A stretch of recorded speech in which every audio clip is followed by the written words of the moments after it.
भगवान राम द्वारा सीता की अग्नि परीक्षा।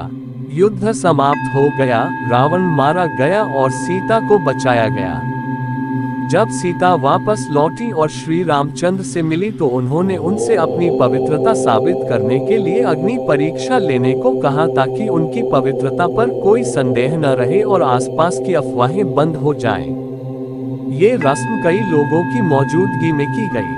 सीता नारी पवित्रता और सदाचार का प्रतीक थी। सीता की अग्नि परीक्षा श्री रामचंद्र द्वारा की गई थी, जिसमें वह सुरक्षित निकल आई और इस प्रकार उनकी निर्दोषता प्रमाणित हो गई। तब भगवान राम ने उनकी बात स्वीकार की और रावण के विमान में लक्ष्मण और हनुमान के साथ अयोध्या लौट आए। अयोध्या में एक दिन जब राम जासूसी कर रहे थे तो उन्होंने सुना कि एक धोबी अपनी पत्नी के साथ झगड़ा कर रहा है, क्योंकि वह उनकी सहमति के बिना घर छोड़कर चली गई थी और उन्होंने ये कहते हुए उसे स्वीकार करने से इनकार कर दिया कि वह श्री राम की तरह मूर्ख नहीं है, जिन्होंने सीता को किसी अन्य पुरुष के साथ रहने के बाद स्वीकार कर लिया। रावण अपने पति राम के बिना 1 वर्ष तक लंका में रही। सीता की पवित्रता के विषय में धोबी के ऐसे चुभते वचनों से राम को लज्जित होना पड़ा। महल में वापस आकर राम ने लक्ष्मण को सारा वृतांत सुनाया कि कैसे आम लोग सीता की पवित्रता के बारे में बातें कर रहे हैं, जिसे सुनकर वे अत्यंत व्याकुल हो जाते हैं। सीता को तुरंत सभा में बुलाया गया। उस समय सीता गर्भवती थी, लेकिन राम ने उस पर कोई विचार नहीं किया। सीता के कई बार विनती करने पर भी कोई मानवीय चिंता नहीं हुई और राम ने सीता को दूसरे वनवास में जीवन बिताने के लिए अपने महल से निष्कासित कर दिया। मैं आलोचना का विषय नहीं बनना चाहता, कहकर भगवान राम सभा से चले गए। मेरा वंश कलंकित हो जाएगा। विचार करने योग्य बिंदु, श्री राम को मर्यादा पुरुषोत्तम के रूप में स्वागत किया जाता है, जिसका अर्थ है धर्म के अधिकांश धारकों में श्रेष्ठ। कई लोगों के सामने सीता की अग्नि परीक्षा लेने के बाद और उस समय जब वह गर्भवती थी, उन्होंने सीता को निष्कासित कर दिया। राम राजा कहलाने लायक भी नहीं थे और सच्चे आध्यात्मिक ज्ञान के अभाव के कारण हम सदियों से उन्हें भगवान के रूप में प्रार्थना करते आ रहे हैं।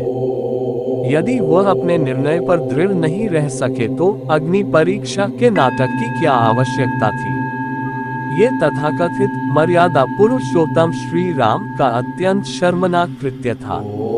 इसका उल्लेख सूक्ष्म वेद में किया गया है। गोरख से ज्ञानी घने, सुखदेव जाति जहां, सीता सी बहु भारिया, संत दूर स्थान। गोरखनाथ जैसे अनेक ज्ञानी आसानी से मिल जाते हैं, उसी प्रकार सुखदेव जैसी जाति और सीता जैसी सती स्त्रियां भी बड़ी आसानी से संख्या में मिल जाती हैं, लेकिन वास्तविक संत मिलना दुर्लभ है। ये ब्रह्म काल का बहुत बड़ा जाल है, जिसे साधकों को समझने की आवश्यकता है। ये सलाह है कि साधकों को दुनिया की ओर न देखकर अपने कल्याण पर ध्यान केंद्रित करना चाहिए और वास्तविक संत की पूजा करनी चाहिए। इसका उल्लेख सूक्ष्म वेद में किया गया है। लोक लाज मर्यादा जगत की तरन जो छोड़े बगवे, कामनी कनक जहर कर जाने, वो शहर अगमपुर जावे। जब कोई राम भगत गत पावे। साधकों को सलाह दी जाती है कि उन्हें संसार की झूठी मर्यादाओं को त्याग कर अपने आत्म कल्याण पर ध्यान देना चाहिए और सच्चे संत द्वारा बताई गई विधि के अनुसार भक्ति करनी चाहिए, ताकि वे शाश्वत लोक को प्राप्त कर सके और आदि राम को प्राप्त कर सके।